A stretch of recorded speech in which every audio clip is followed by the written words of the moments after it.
It is 11:27. Okay. All right, everybody, put your hands together for Remy. We got some comedy. Yeah, let's go. Let's go. All right, LA, how's everybody doing tonight? Doing good, brother. I want to thank the Universal Bar for this great venue for me to practice my stuff here. And I believe this is the 1 year anniversary, is that correct? Yeah. All right, so this is the 1 year anniversary. Let's give it up for Sharon, 1 year anniversary. Yeah. All right. So I want to share some things with you. You know, I came all the way from Hawaii originally. Before I went at that little white town, Grass Valley, I came from Hawaii, Big Island. But before I share any more things with you, I want to let you know one thing that's real, okay? And there's only one race, and that's the human race. That's right. Okay? So give yourselves a hand, and I'm fond of us all. Oh, there goes my joy for after. Don't lose the joy. So now, I want to talk about, there's been a dilemma lately about comedians doing their thing and being fucked with while they're doing their thing on stage, you know? And I just want to let y'all know, I started staying in shape and do yoga and all that. And if you check out my Instagram, I'm always doing this pose here. Let's see if I can do it. Old man like me, I'm 54. I just look young because I do yoga. See that? I can almost do it. There we go. But you know, people think I'm doing it to be flexible, but I'm really doing it. If a motherfucker jumps on stage, I put this size 13 up in the ass. All right? That's right, because I'm from New York. I'm not Chris Rock. You come up here and slap me, I'm going to kick him into the Emmy so far, he's going to be singing, man, I should have stayed in my seat, then I wouldn't have to feel the heat from Remy D's size 13 feet in my ass.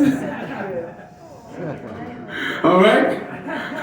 I'm not Chris Rock. I hit back. I'm from Harlem, okay? But I'm from the nice part of Harlem. Anybody here ever heard of Columbia University? Oh, Only the best law school in the world. I don't know about that. Come on, man. I thought you white people went to school. College? High school? Hey, look, I got my GED, and I'll be honest with you. I went to CCNY. I'm a CCNY guy. I didn't go to Columbia. I couldn't afford it. I'm a black man from the hood. Okay? I'm telling the truth. But yeah, growing up on the Upper West Side, you know, it's really a crazy thing when you realize you're in a nice neighborhood, but you know how, like in Venice, the bums go from Venice down to Marina Del Rey? Well, one day, I go outside to smoke some weed, I come back, and my mom's almost crying. I said, what's the matter? She goes, oh, somebody held me at knife point and took all my quarters. I said, what, Mom? Yes, this black guy, he got a little short hair, looks like a crack. Oh man, don't you know, I got out the house, I was walking around Harlem, I was like, yo, let me find this, where is this motherfucker at? I'm gonna beat this motherfucker's ass. People slipped up into the nicer neighborhoods to take advantage, unfortunately, of their own people. This is what's wrong with our people. We rob each other instead of helping each other, okay? Do you know that 4% of all the money that black people make in America, I'm not going to say Afro-American, that's a misnomer, we'll get to that in a minute. 4% of every dollar that blacks make only goes back to their community, okay? For white American people, it's about 45 to 50% every dollar they make goes back to their community. For Chinese, it's 99.9% of the dollars they make goes back to their community. You wonder why they're borrowing everybody money? Big Bank in China? That's why. They recycle their money. What a concept. If we did this, we'd be rich everywhere.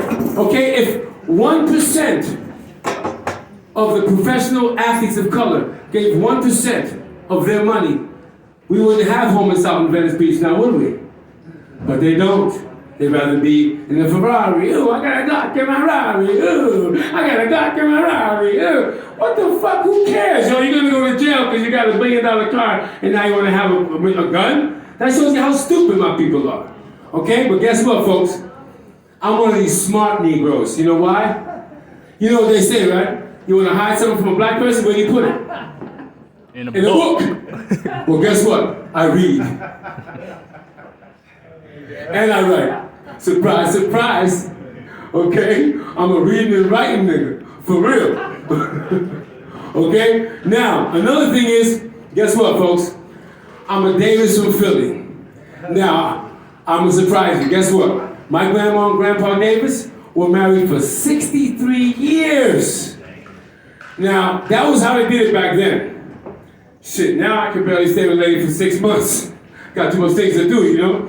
But I'm saying, they got college educations back in 1933, Grandma and Grandpa Davis. And guess what? I have 4 children, and all of them graduated, no, not just from high school, Sharon, from college! I wasn't judging. Okay? And what brought me to town was not the USC girl. She graduated from USC 6 years ago. I came from Hawaii to see her graduation, but my other daughter just graduated from none other than Sanford Meisner School of Acting, and that's what brought me to town April 23rd. Yes, the venue was LA's Comedy Connection, Ken Scope's place. Well, Ken liked the way I looked. He said, hey man, you gotta do an audition. You gotta do an audition. So I frantically signed the thing and I sit in the auditorium, but now I got my daughter, my other daughter, grandma, grandson outside. So I said, wait a minute, can I come back next? He goes, yeah, can you come back in 2 weeks? I came back, and now I'm here to stay, okay? And guess what, guys? I've never been on parole.